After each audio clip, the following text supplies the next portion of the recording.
up on that topic. But you're seeing that each BJT is 2 diodes. Right? So it's a special configuration, so you don't have a bunch of current sources and resistors in between them, but it is the same type of problem. So if you don't have to go and do a lot of diode questions, but start doing a lot of BJT questions, right? And then you have the basics, you have the foundation to do any DC analysis for any circuit after today. Today we are going to talk about, Lab 3 manual is online, Assignment 3 manual is online, suggested problem solutions are online. So everything you need for the next month is already there.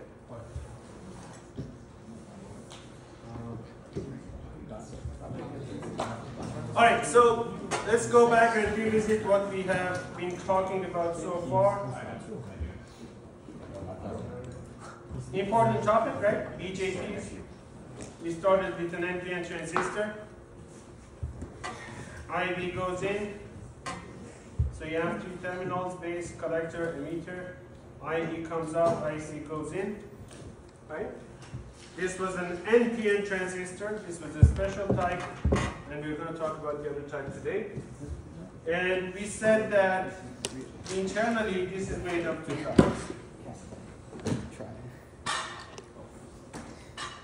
There's a diode between the base and collector terminal, and another one between the base and emitter terminal. These 2 diodes are super close to each other, but the base emitter diode is made slightly differently than the base collector diode. And for that reason, what happens is that DBE on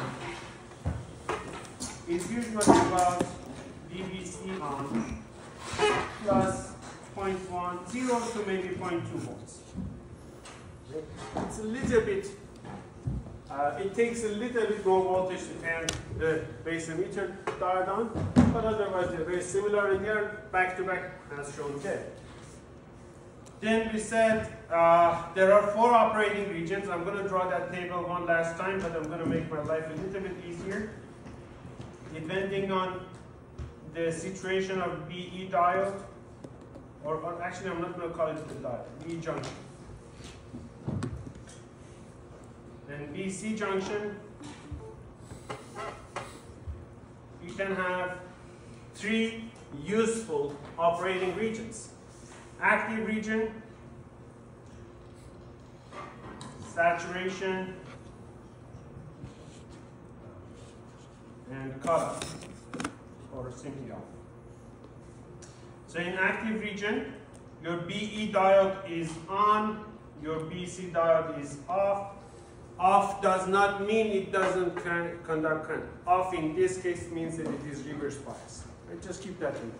When I say off, in here, it means it is reverse bias. In saturation, both of them are on, and in cutoff, both of them are off. And then in cutoff region, when both of them are off, your currents are actually all close to 0. Or not measurable. So IV, they are not equal to each other, but in terms of value, they're all about 0. Okay? So, and then what we saw was that this is our favorite operating region 95% of the time. Right? We would like to keep the transistor in active region. We've already seen some things that can be done, but we're going to get into that starting from next week, more deeply. This is our favorite operating region. When you put the device in this region, your collector acts as a current source. Right? It draws current. But that current depends on nothing that happens above the collector. That current is controlled by the base emitter voltage or the base current. You can do it both ways. Right? Once you have a controlled current source, you can do a lot of magical things. Saturation and cutoff are useful in switching applications. When you want to switch a signal, when you want to pull a voltage, a node to ground, all those kinds of things that you either do occasionally in analog circuits for switching, or it's something that you do all the time in digital circuits. Right? So we don't have too many applications for saturation and cutoff in analog circuits, in typical analog circuits.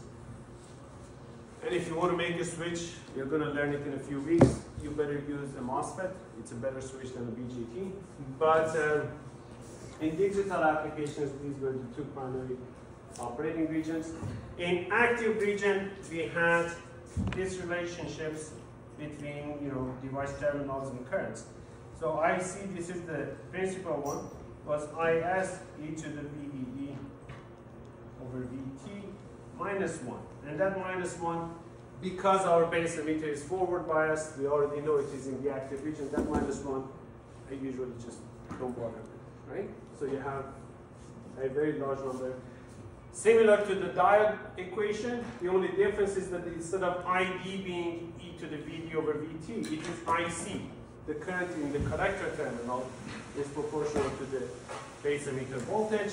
And then if you know your physics a little bit better, we can show that IC is equal to beta ID. Beta is a device parameter, typically around 200. And again, you have this direct linear relationship to the emitter current as well. And for your emitter, because of KCL, you have this relationship, right? So knowing this stuff, we could add KVL and KCL based on whatever circuit you're looking at and solve the circuit. Figure out what is IC, what is VCE. We usually assume with active region of operation because that's 90% of the time true, but you need to verify that here because you may be unlucky, something may have gone wrong, you may have used the wrong resistor value somewhere. So you want active, hopefully you get active, but there's no guarantee. All right, so that's our active BJT transistor, NPN BJT. Then we said, okay, instead of dealing with this symbol that is new to you, what we can do is that we can come up with a model, equivalent model or circuit model for a BJT. So instead of using that symbol, we insert this model into your circuits, take the BJT out, insert this model there instead. Base collector emitter. This is your VBE. This is your IB. And this is your IC. The current here is either, depending on what you find from your circuit analysis. Sometimes it's easier for you to calculate VBE. Sometimes it's easier to calculate IB. Whichever you can calculate, the value of this current source, dependent current source, is EBE over VT or beta IB. Decide. Whichever that is easier for you to calculate, you use that. If you're easily calculating IB, use IB. If VBE is easy to calculate, use VBE. And then from there, last lecture, we went and said, okay, if we have small changes happening around this transistor, a signal is coming on, and a small amount of, let's say, temperature variation is disturbing us. The voltage on the power supply changes a tiny bit. If you have a biased transistor and a small change comes in, you can divide the problem into large signal and small signal analysis. For small signal analysis, this was the model we used.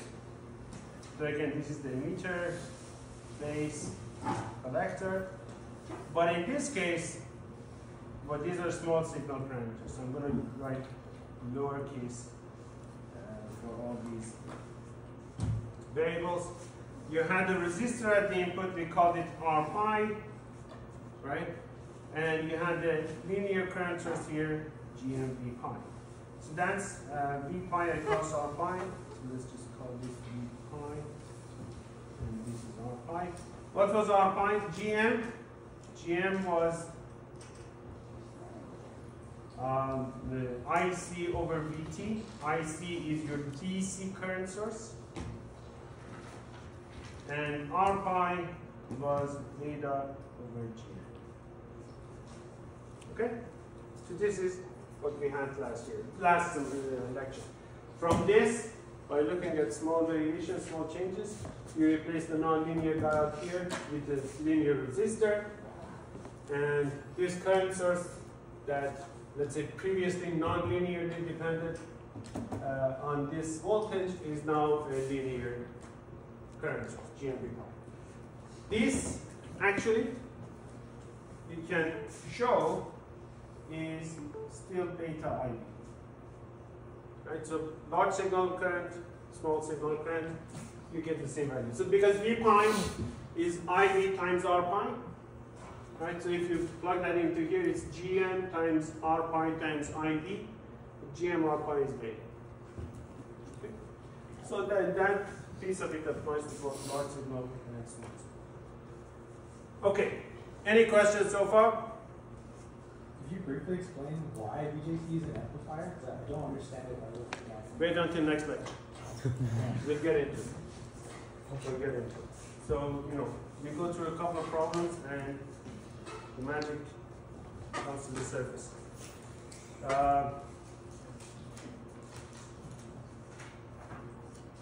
Alright, so what we want to talk today, the first thing we want to talk about is the other BJT that we have so far not discussed, the PNP transistor.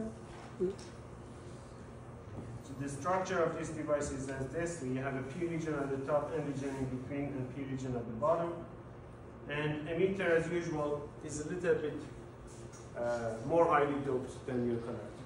Right? So for NPN, N-type in the emitter region, but more highly doped. For PNP, it is the P-type. I'm drawing the emitter at the top, the collector at the bottom, and base in between. So basically, it's like I'm switching or flipping the NPN BJT. The reason for that, and you'll see that in circuits, is that usually the emitter of a PNP is connected to a more positive voltage than its collector. And usually we put the positive voltages at the top rail, negative voltages bottom rail. It makes our drawings a little bit look a bit nicer. For a PNP, the emitter current goes in, the collector current comes out, and the base current comes out. This is the direction for all those currents, and we stick to them, right? So if you calculate the current, DC current, large signal, and it turns negative, and you're taking to this convention for your currents, something is going on. These currents have to be positive when you choose their direction like this for large signal. All right. Same stories apply. So again, for a PNP, IC is I as e to the, in this case, VEB over VT minus 1. Why? Because for a BJT, for an NPN, let me move this stuff a little bit.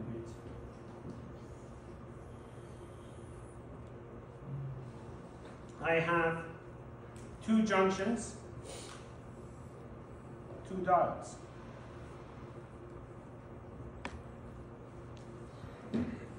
Right, so this is the internal structure of a PNP. Same stories, everything that we said about operating region for NPN apply here. So for active region, you want the base emitter junction to be on, the base collector junction to be off. And we'll come back and then have a look at it. And same thing for those two regions. So if both of them are off, the device is off. If both of them are on, the device is saturated. But let's go to active mode. If I want the BE diode to be on, this is VEB. That voltage has to be about the voltage drop of the diode. So that's the only difference, right? For an NPN, it's VBE. For a PNP, it's VEB, because the diode polarity is the opposite. That's the only difference. Same thing as you had before, IE is IB plus IC, as long as you choose the directions, as shown here. And IC is also equal to alpha ID. All of those things are very, very much the same as before. And let's see. So if I want to keep this base collector diode off, this is the collector at the bottom, right? VCB. So for an NPN, we talked about VBC. Now we have to look at VCB.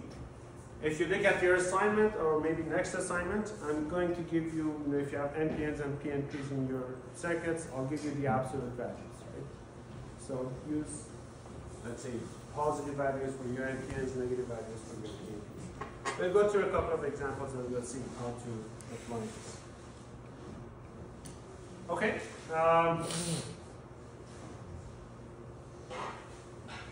And then, if you want to have your hybrid pi model for the PNP transistor, this is what you use.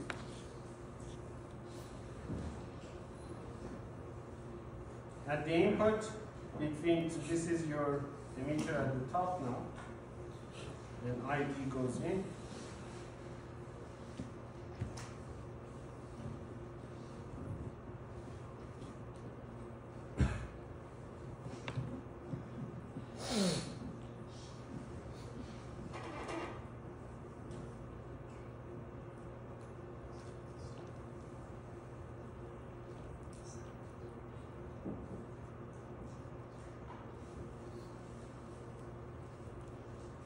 Right? So this is the equivalent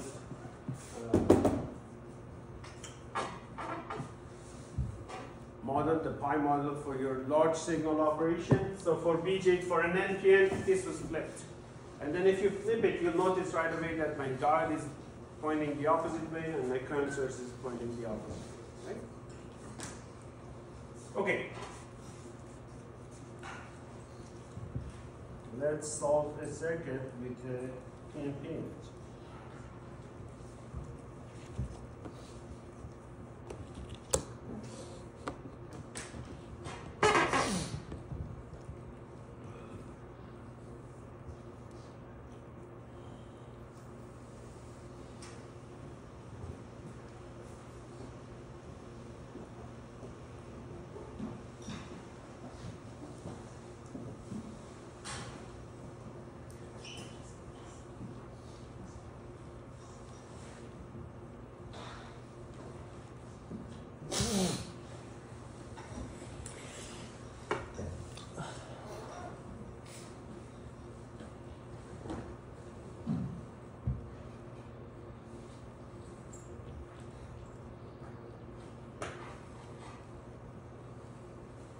Okay, this is the circuit.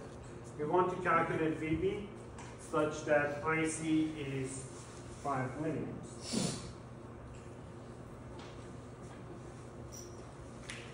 This one is too easy, you're wasting time.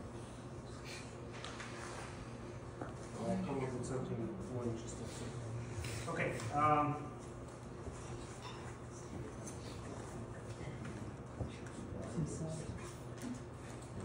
So how do I do that? Easy. I know IC is 5 milliamp. I'm going to assume active. If you are unlucky, with that 5 milliamp of current, you may put the transistor in saturation. No, okay. So we have to check. We have to assume and we have to check. So assuming active, then I know that IC is IS e to the VEB over VT, right? I want 5 milliamp for my current. I have IS, I have VT. I can calculate VEB, not VEB.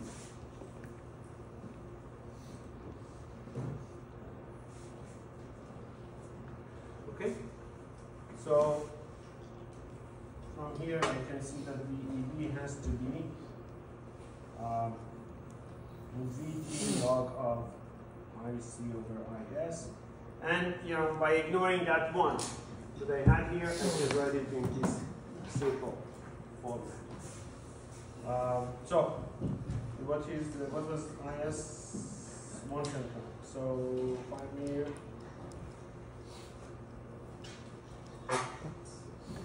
With a VT of 25 millivolts. IS is 1 femto. Oh. Yeah. Pico is.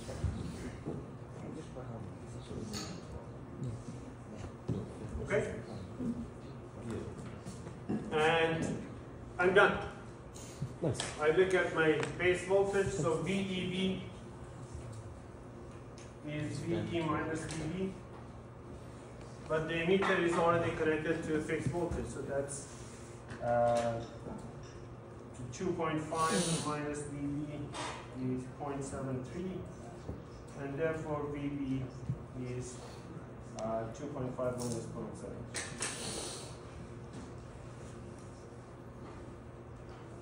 Okay? Only thing remaining is to make sure the device is in active region. So I go back and draw my little diodes here and make sure they are operating where I would like them to. The top one is okay. The base emitter diode or junction, that I already have a good amount of voltage across it. That guy is already conducting current in the direction that should keep it happy. So EB okay. EB really doesn't need a check, but BC or collector base junction, I need to calculate lead collector. I need to keep this device off.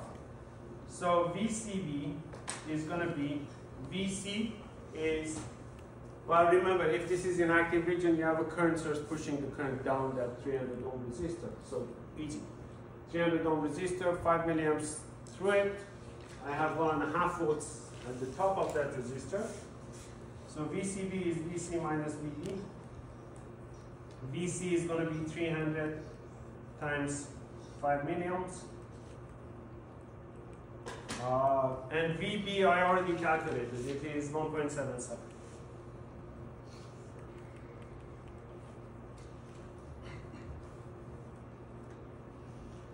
So that's minus 0.27 volts. So VCB is this voltage. Right? So that voltage is negative, and the value is minus 0.27. That keeps the diode off. The diode will be off, or the junction will be reverse biased. So I'm okay here as well. And therefore my calculation for VB is good. Okay? If this was boring, then let's just do one more.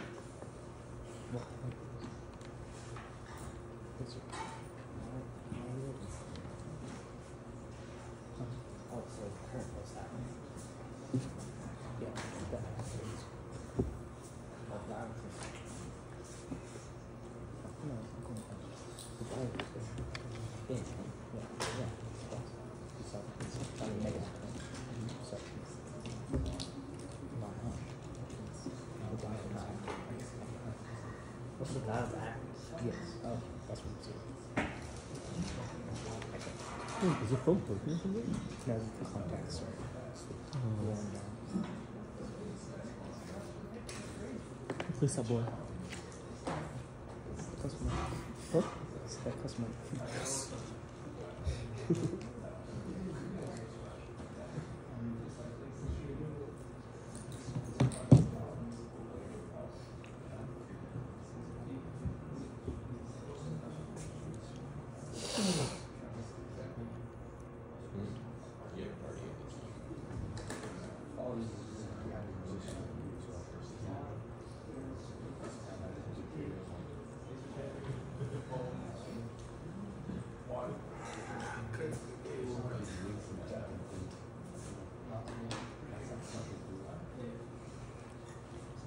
Have you looked at this?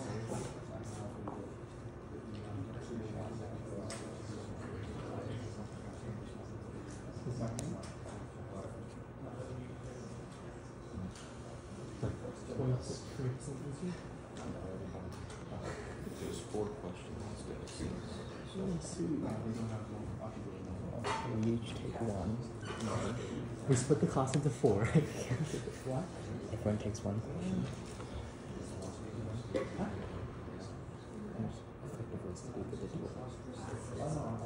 Which we don't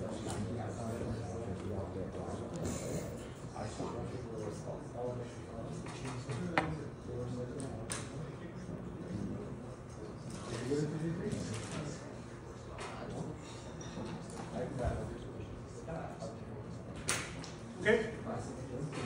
So let's solve this circuit with these parameters. Hopefully it will end up very like it should be.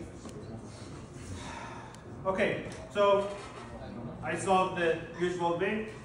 Assume it's on. Assume active, right?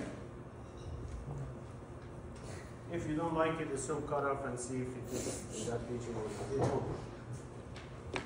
It may be saturated, right? But it won't be in cutoff. Why wouldn't it be in cutoff? Because you have 5 volts on the top and the other one. Why wouldn't this device be in cutoff? Because there's 5 volts being applied to it. There's 5 volts, and look at the diode, base emitter diode, or base emitter junction. It has to be. If you have 5 over there, 0 here, that diode will be on. Right? It has to be. So we don't know what happens to the BC, but the EB one is on. So it's not going to be cut off. It's either saturated or active, and we'll find out which one. All right, how do I solve this?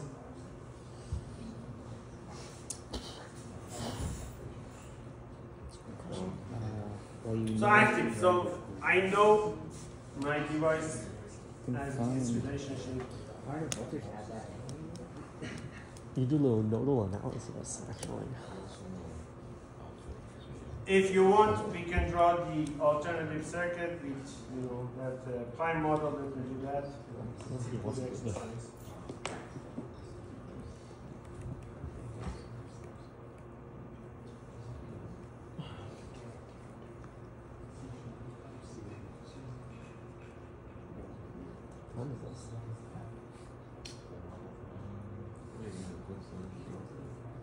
So it's right.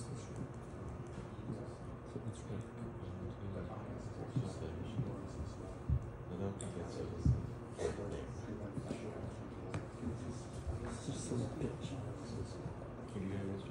Of course. Yeah, just I'll show you.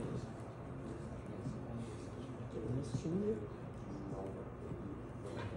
Good job. Do you have any social media?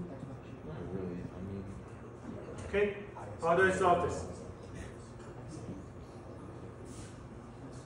You find So the one on top, I take the transistor out, put the hybrid pi model in its place, attach whatever else I have to it. So I have that equation, but I have two unknowns, IC and VEB, both are unknowns.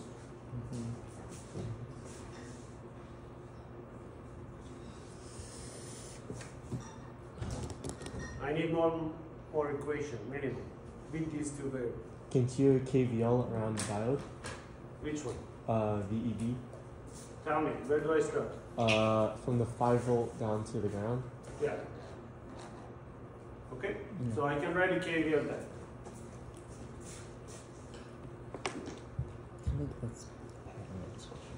So that KVL, tell me what? So 5 at the top is the voltage drop across that resistor. If this is IE, that voltage drop is IERE plus VEB plus, and this current is IB, right? IBRE. Okay, so I'm introducing two new variables here, but if the device is in active region, I don't have to worry much. IE and IB are new variables, but both of them are linearly related to IC. Yes.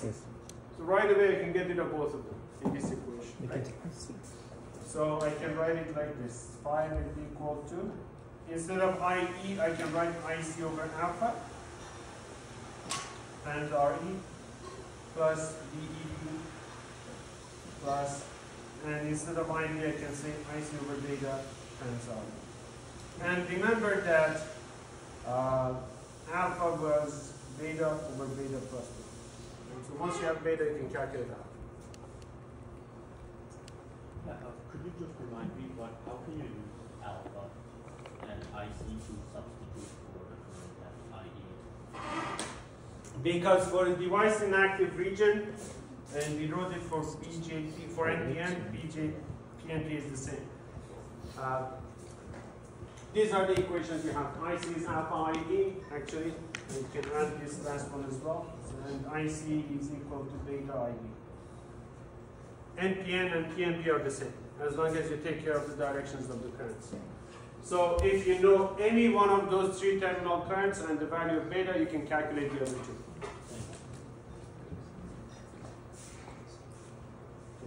Okay?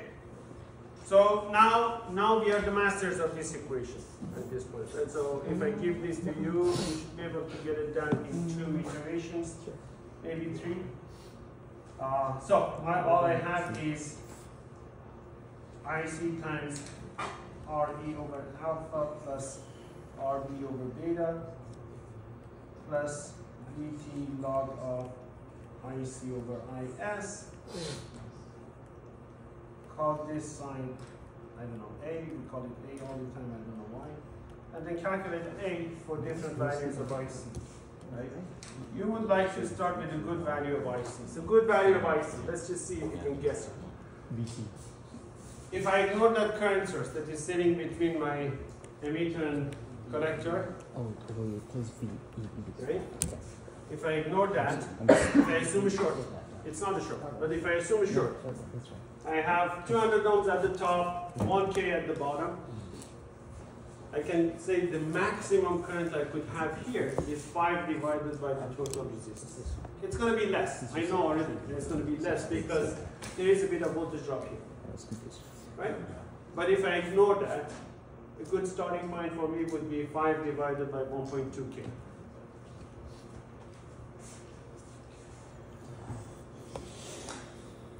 So 5 divided by 4.2K, 1.2K is about 4 milliamps, right?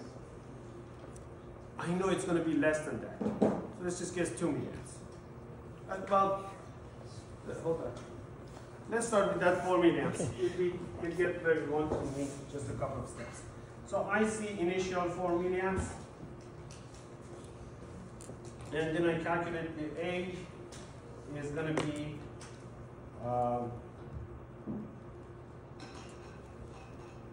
how much was IS? 1 picofarad. So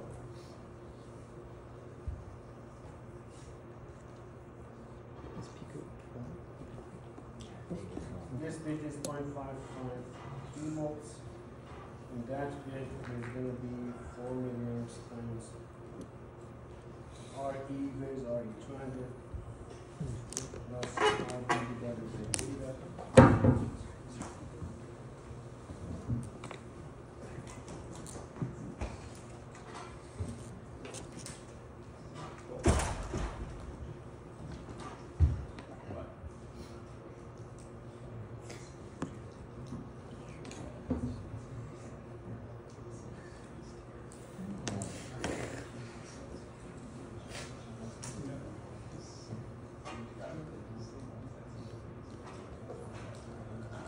This bit is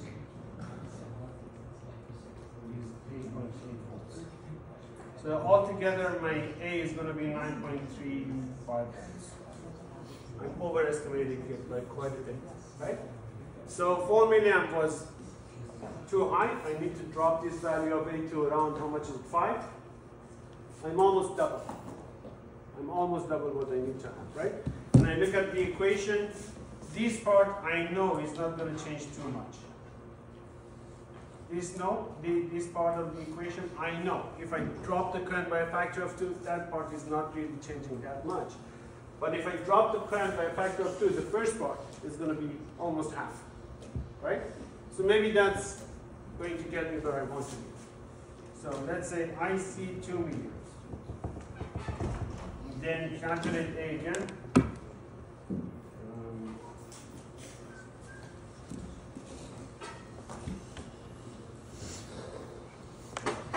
This is going to be 4.4 volts, 4.4,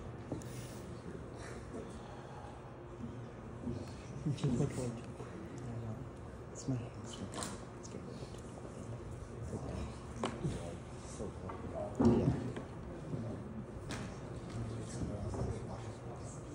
Sleeping thing? It's like 4.9.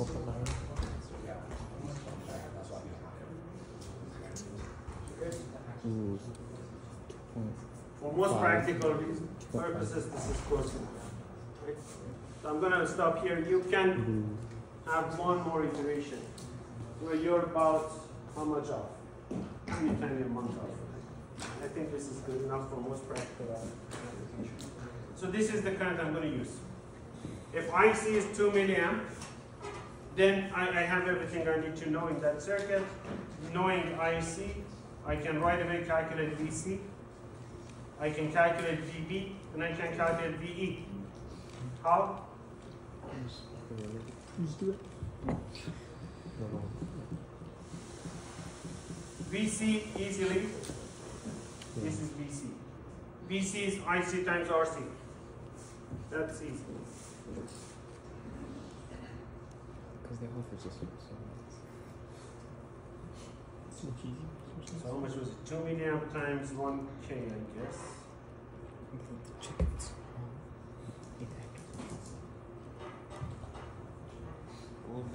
Okay. The way out. VB, yeah. if I look at this circuit, No, IB it's a is going similar, out and then of the base terminal, or I can look at this one. VB, the voltage here is just IB, RB.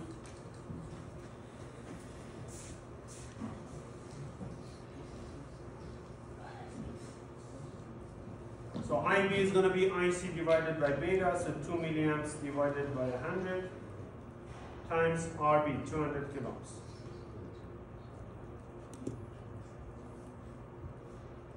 And that's 4 volts. Okay, and then VE is going to be,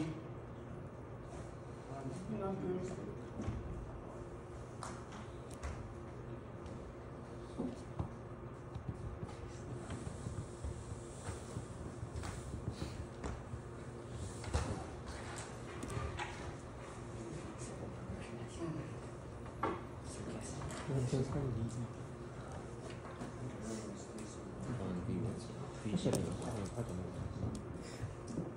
It's limited.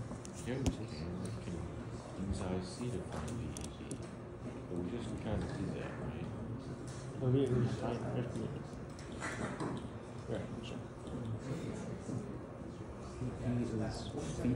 Where is? I don't know where it is.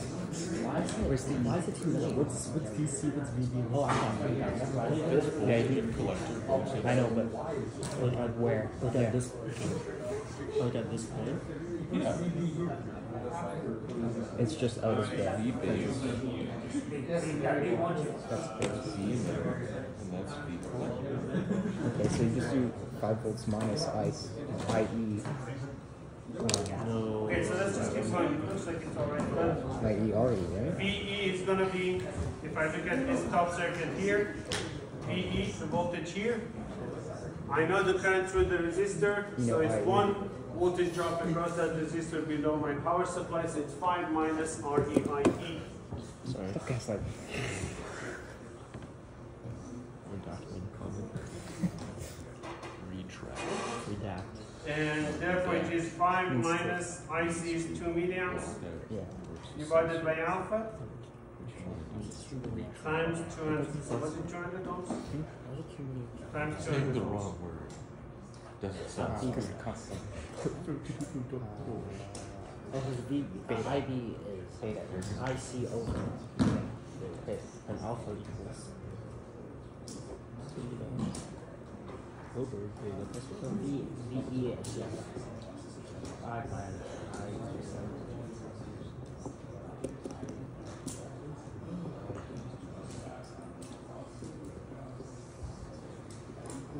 Okay?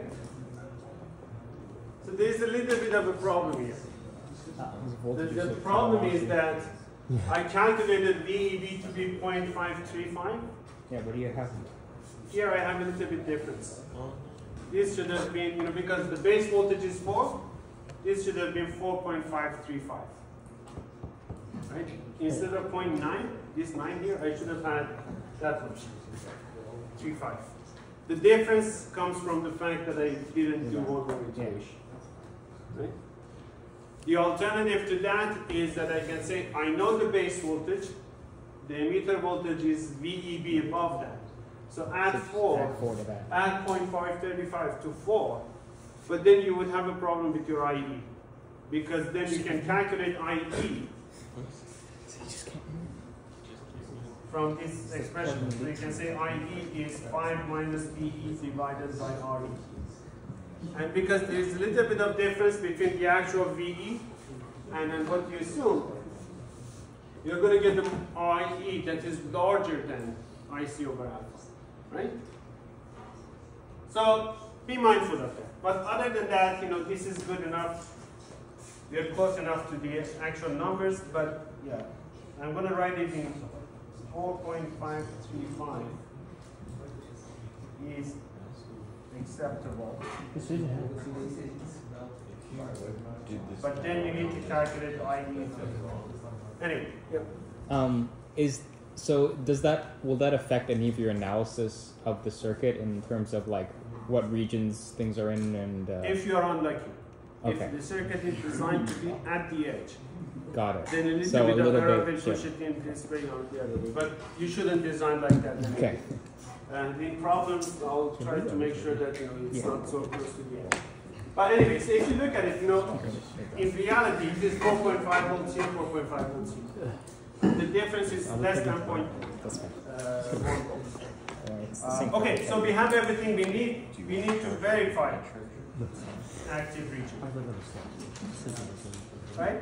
So EB is okay because we wrote our KVL over here. We have no problem with the device being in active region through that KVL. And then the schematic of the circuit tells you the same story that you have a high voltage connected to the emitter side, the low voltage to the base side. Your EB will be happily forward biased. You need to check the base collector. So EB on, okay. Now CB, the collector base diode or junction, this is where the diode is. So I need to calculate VC minus VB. I like that to be negative, right? VC minus VB is going to be, VC is 2, minus VB is 4, so that's minus 2 volts. That's VCB. Right? So VCB, the collector base voltage drop, is minus 2. So that diode is off, or reverse biased. Right? So I'm good. Cool. Whoops. I'm just going to say off, and then my calculations will. Sorry, just probably didn't follow something up, but so in terms of your EV, you're saying it's long, but we have a voltage drop of roughly 0.6. Yeah. And that was because we didn't do another iteration, I was guessing, right? Yeah. So if we would have done another iteration, it might have been like 0.7, a little bit higher than 0.7. That's fine. Yeah. So as long as the current rate is positive, you're good. And it can be positive. It is positive. All right. So like it's close to like the DD on it. Should we do an example that's like not active region? Like we have there excited. It's like if you do like saturation voltage. For the assignment, you have 2 or 3 problems that you have to solve, right? All of those are going to be in active region. Verified, but they are in active region. So You have 2 problems at the beginning where you just have to tell me if it is active or saturation or cutoff. Do it based on your table.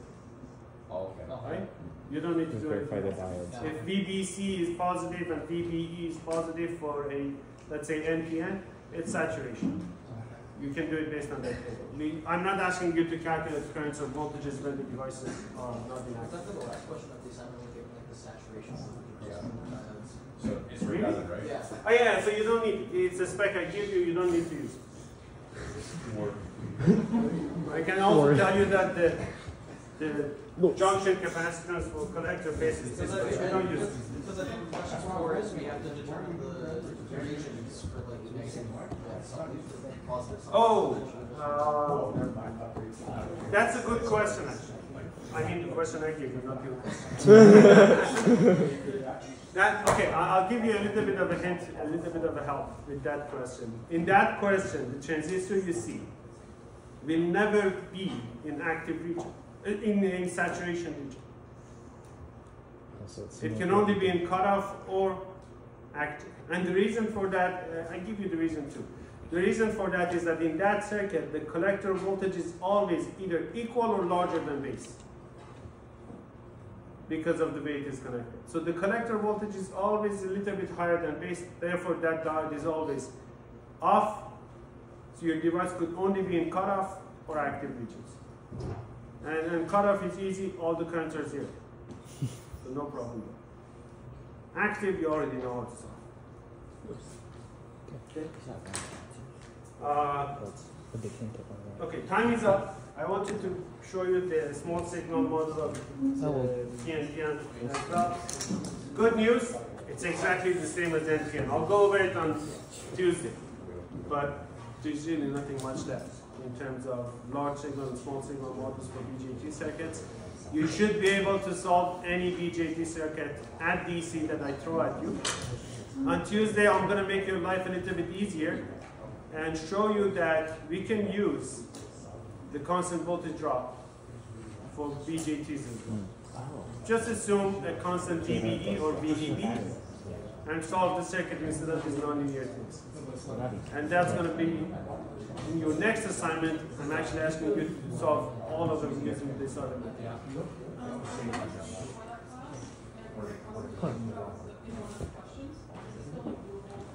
On the assignment? This next one? Second one?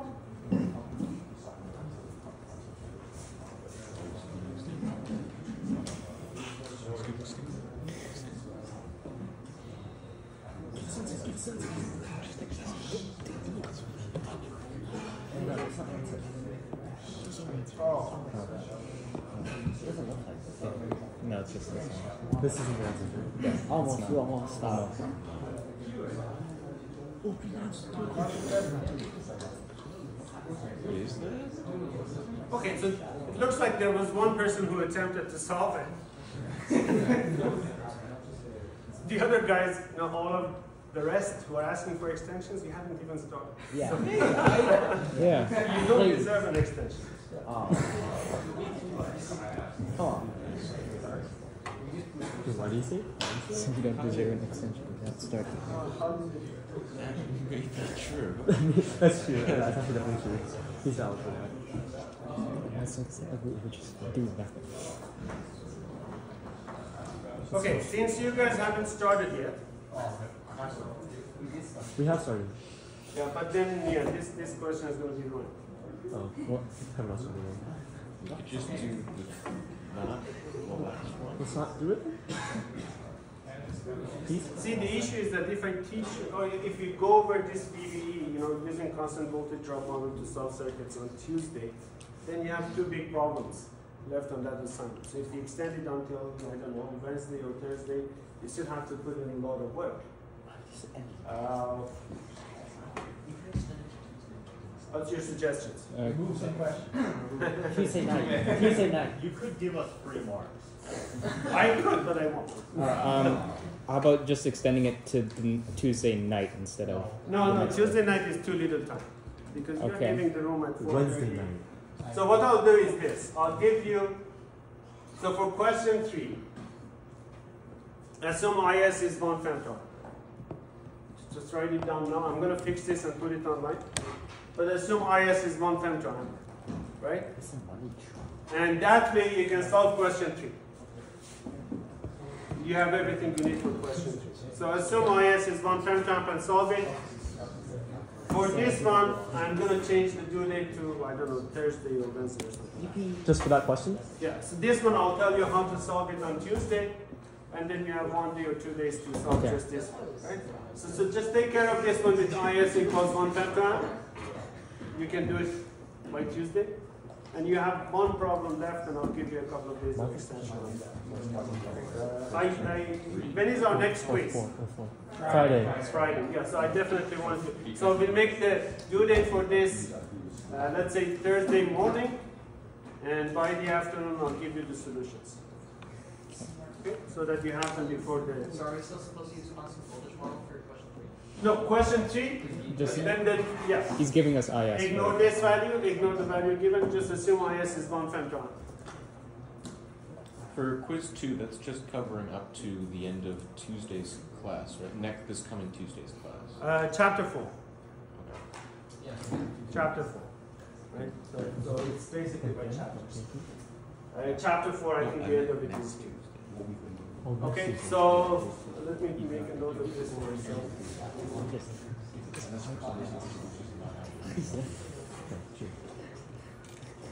So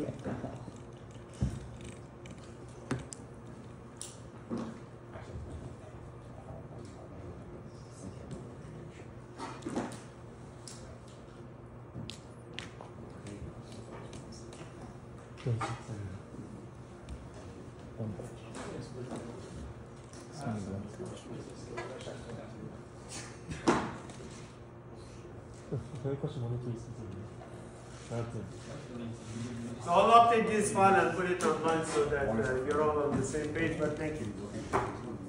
Any other questions? Can you use hybrid pi model for cutoff or saturation? No. How about?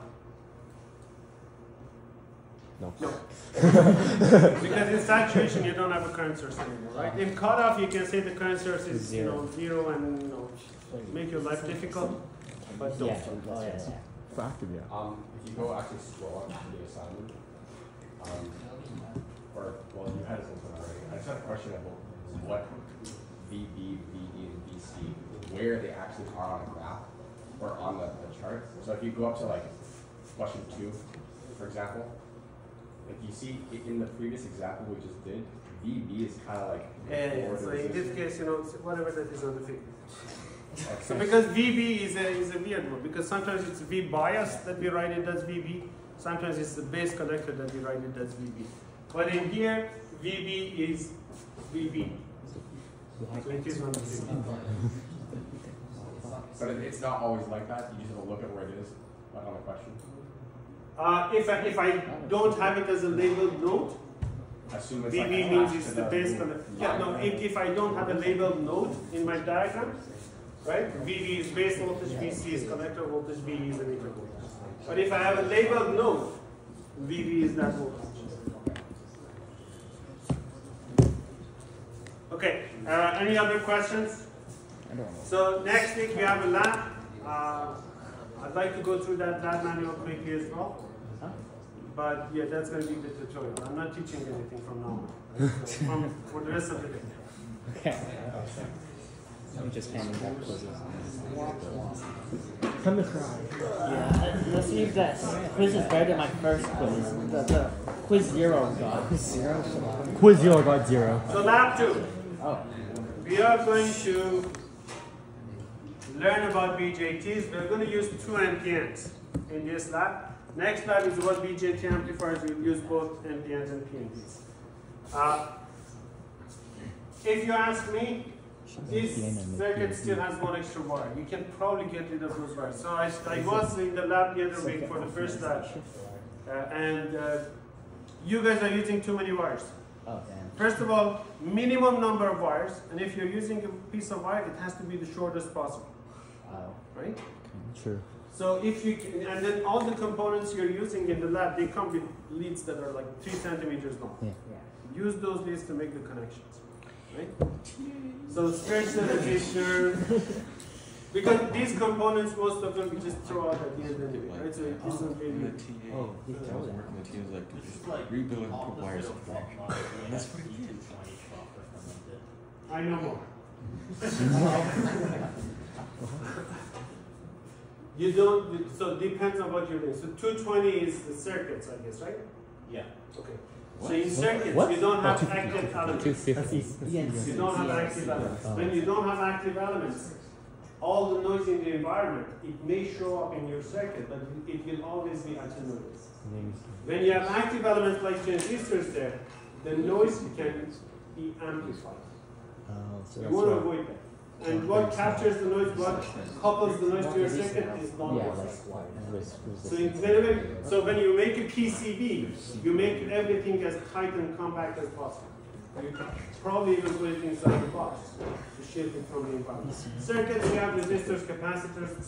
If there is noise, it will be smaller at the output. But with an active circuit, you can actually amplify noise. How to cut the wires? Another challenge you have with amplifiers with active circuits is that this circuit, it's actually a well-known saying in electronics. They say that in electronics, everything oscillates other than your oscillator. Because the amplifier you have here, there will be unwanted feedback from output to input, through the power lines, through the wires, everywhere, right? And that feedback, if you're unlucky, can force the device into oscillation. You don't want that. So, I probably know more than that, Professor. Anyway. I'll tell Ash. Oh, it was Ash. Oh, no, he didn't We know go a what long way back. We were not born back then. We're okay. No, it's a different area. Are we allowed to cut the wires to make them shorter, or because like? Not the wires that have connectors on them. But Yeah, these yeah. No, but jumper like wires just- do whatever you want. Okay. You want to brace a wire? Yeah, so you don't wanna, you don't cut these wires. Yeah, You yeah. guys, Yeah, okay. And then just double check your connections, because these breadboards, some of them are worn out. So, and especially, I wouldn't put everything super close to the corners or exactly in the middle. Probably safer is somewhere around less used. So the connectors are more springy. Okay, let's go through this.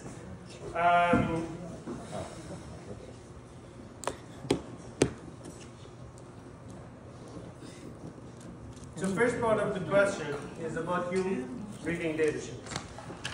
Try to find these values from the data sheet. Right? They're all tabulated.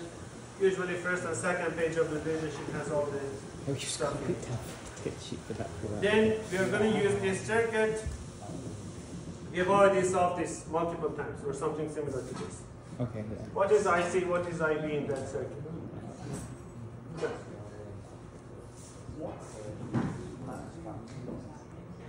In the lab, you make that circuit and you test it. I said 45 minutes. This could be done in 4.5 minutes. Yeah. Just the issue is that this table has a lot of values. Yeah. Right? So just be methodological, right? So go through a few values for being in. One of you can change the voltages and quickly measure all this other stuff. Try to not measure IB and IC. Right? So instead of measuring IB and IC, calculate. What you do is if you know VE and if you know VB, you can calculate the current through this resistor. Yeah. If you know VCC and you know VC, you can calculate the current through the resistor. Because if you want to open the circuit, put your current meter in, do the measurement, take it out, put it somewhere else, it's going to take forever. Don't measure currents. We usually don't measure currents. Right? Power guys like to measure currents, but they measure in kiloamps. Electronics guys are measuring nanoamps and microamps. There's no magnetic field. Okay? So trying to measure voltages and using those measurements estimate the current. So with 2 people in the group, that's the reason you have 45 minutes. You need to measure 4 voltages and fill the tables. Going forward, we do the reverse active thing here. And even in such a simple circuit, you should be able to see a difference in performance. Right? So maybe, yeah, you can estimate data and see how it compares to your forward bias data. Then we are gonna, what is this? Okay, we are gonna push this transistor through all the operating regions by changing the input voltage, right? So I start from very small voltages. Very small voltages means that this diode is off. The device will be in cutoff region.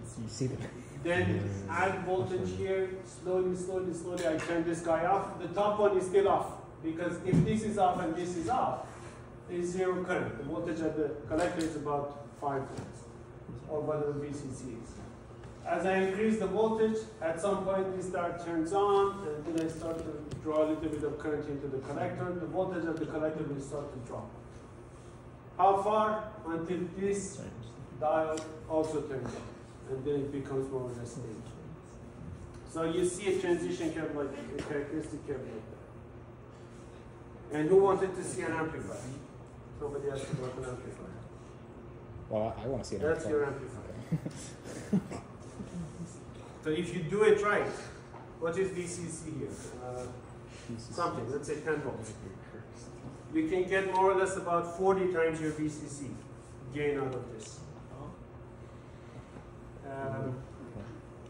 Okay, so first part of the question, you go and calculate the values you need. And then during the lab, again, I'm saying 45 minutes because sometimes people don't remember how to use the function generator. Right, so just to add offset and AC and change the amplitude. And never ever trust whatever you're reading from a function generator. You always test. So if you're changing the DC voltage here and the AC voltage here, your oscilloscope probe is here. You're measuring whatever that you think this guy is putting out, right? So never ever trust it. Measure. Always. Yeah. Why? Like, what's the reasoning behind? Well, it's a good thing to be, right? Yeah, like As double humans, checking. never trust anybody. Okay. I'm just. No, but function generators, there is an Curious. issue. Function generators have output impedances. So you saw that in the first lab. I don't remember how many of you correctly answered that question, that why is the waveform distorted? The reason is that you have a voltage drop along across the internal resistance of your function generator, right? So 50 ohms, 5 ohms, sometimes kilo ohms. So that is gonna change the voltage here, depending what is connected next, right? So if, let's say, if the output resistance of this guy is 50 ohms, and you put 50 ohms here, you see half of that voltage. If you put 1 kilo ohm, you see almost all of it. If you put 10 ohms, you see a quarter of that, right? So, so you don't trust what is, this guy is doing a job. This guy is producing, let's say, 1 volt, but you don't know how much of it is dropping across that resistor if you don't know this value. So you measure. Thank you. Right? Okay, move on. And the rest of it. And then you know how to use the transistor in the oscilloscope in the XY mode. And then last part is about biasing. Again, we've solved much more complicated circuits than this. The pre-lab is going to be the pre, right? So bias this, figure out all those parameters. One thing we do at the end is that we go and calculate, so your IC, you calculate it in terms of VCC and RB and beta and all those other parameters.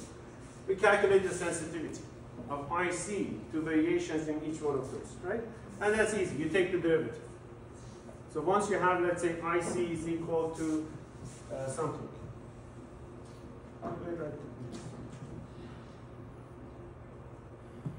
So let's say IC, you figure it out to be beta times VCC minus VBE divided by R. Let's say this is what you find, right?